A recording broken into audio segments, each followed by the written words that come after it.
Salut tout le monde, c'est Elfio Sky, nouvelle chaîne qui va apparaître très prochainement sur YouTube. On fait quelques essais, on verra si ça passe. Si ça passe, on la mettra sur YouTube pour vous montrer qu'il y a moyen de faire quelque chose de bien, de grandiose à la limite, avec peu à la maison et beaucoup de récupération. Voilà, je vais vous montrer parce que moi je suis un fan de musique. Et j'adore tout ce qui touche à l'audio et à la musique aussi. La preuve, on le voit sur mes murs, mes notes de musique, donc je suis musicien. Voilà. Voilà, ce que vous voyez là, pour commencer, c'est une des enceintes pionnières que j'ai récupérées. Elles étaient vouées pour être mises à la poubelle. Donc c'est du CS 797. Désolé pour les Français qui regardent la vidéo. 797, c'est du belge ou de Suisse. Mais bon, chez vous, c'est 797. Donc, prochainement, dans mes vidéos, il faudra peut-être apprendre à savoir ce que c'est que du 70 et du 90. Donc, CS 797 en 110 watts puissance nominale. Ça crache pas mal du moment qu'on a un bon ampli qui suit derrière, avec sa petite sœur jumelle qui se trouve de l'autre côté de la pièce. Et à l'opposé, on a ses frères jumeaux. Voilà, pareil, aussi du Pioneer. Cela, c'est du Pioneer, c'est le modèle 787 par contre. À la base, c'est dit 80 watts nominal, mais ils ont été modifiés, c'est-à-dire que le woofer a été remplacé par un micro-sub qui provient d'une radio. Donc c'est ce qui y était sur les retours dans une station de radio. Donc là on tape quand même dans du 140 watts puissance nominale. Ça tape pas mal, ça tape sec. Après voilà, ça donne pas des basses lourdes.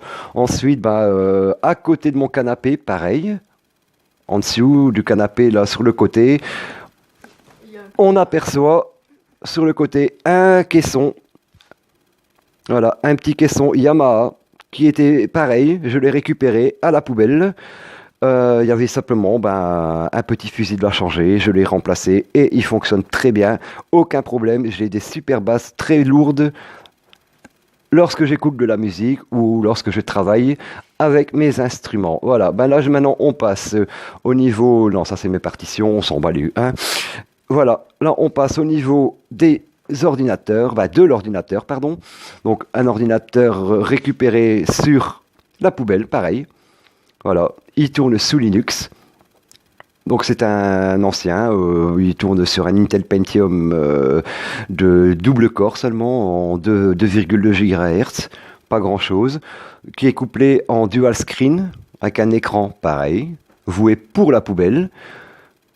Je l'ai récupéré, je l'ai maintenu, il fonctionne. En dessous, on a une enceinte EV avec son petit frère juste en dessous, mais on va pas le montrer. Voilà, l'enceinte EV, pareil. Ça c'est là on tape dans du lourd. Par contre, là on est dans du 300 watts RMS chacune. Pareil, ils étaient voués pour la poubelle. Un bon coup de nettoyage, bombe à peinture. J'ai changé les deux subs. Voilà, et cela, ça tape, il n'y a rien à dire là-dessus.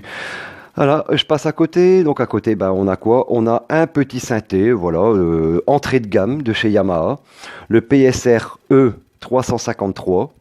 Voilà, c'est un petit, c'est pas du gros, mais on peut faire beaucoup. En dessous, par contre, là, on part sur un Yamaha PSR S710, donc c'est on va dire le petit frère du S795 qui vient de sortir il y a très peu de temps, en début d'année. Donc très belle machine. Donc c'est la seule chose que j'ai achetée. D'occasion, bien sûr. Donc je vous ferai montrer ça plus tard dans les prochaines vidéos, ce qu'il y a possibilité de faire avec tout ce petit matériel qui m'a coûté très très très peu d'argent et avec quoi on peut faire beaucoup, je dis bien beaucoup de choses. Pour tout ça, bien sûr, voilà, deux synthés, un ordinateur, un micro, bien sûr, comme pareil, un micro que j'ai demandé à prêter, voilà, c'est tout, un micro de base, voilà, c'est pas ce qu'il y a de mieux. Et bien sûr, pour tout ça, il faut au minimum une table de mixage. Donc voilà la table de mixage que vous voyez là. Donc une petite table de mixage que j'ai achetée en deuxième main dans un magasin, bon je dirai pas le nom, mais voilà, qui m'a coûté très peu d'argent, même pas 40 €. Voilà, 5 pistes, une piste micro, dual master, avec réglage médium, basse aiguë, gain, fader, voilà, tout ce qu'il faut pour une table de mixage. En dessous, ben voilà, ça c'est très très important pour moi, c'est un équaliseur. Donc l'équaliseur, je l'utilise sur les 4 enceintes qui sont pendues sur les murs parce que c'est du son hi-fi. Et le son hi-fi a besoin d'être rectifié lorsque je travaille avec mes instruments de musique. Parce que le son hi-fi, il y a certaines fréquences qui ne supportent pas, ou certaines fréquences qu'on les entend pas, donc je rectifie ça avec un équaliseur. Donc c'est à 2x7 pistes en stéréo. À côté, on a un ampli, pareil, un ampli Kenwood, qui était encore une fois voué pour la poubelle. Je l'ai récupéré, un bon coup de nettoyage, ouvert, un bon coup de souffleur, et il fonctionne comme si qu'il n'a jamais été utilisé auparavant, aucun souci avec.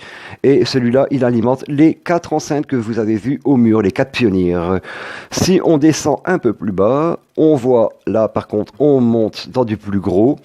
Donc ça, ce sont encore une fois 2 enceintes que j'ai récupérées. Voilà, alors ça c'est par contre, on tape dans du 500 watts là. Du 500 watts. Ils sont pas alimentés à la maison parce que ça fait beaucoup trop de bruit, mais voilà, ils sont fonctionnels. Ils tournent habituellement en soirée avec un ampli sono. On travaille sur un Behringer, donc voilà, ça travaille très bien. Entre deux, pardon, on voit une tour aussi, pareil, je l'ai récupérée il y a quelques mois.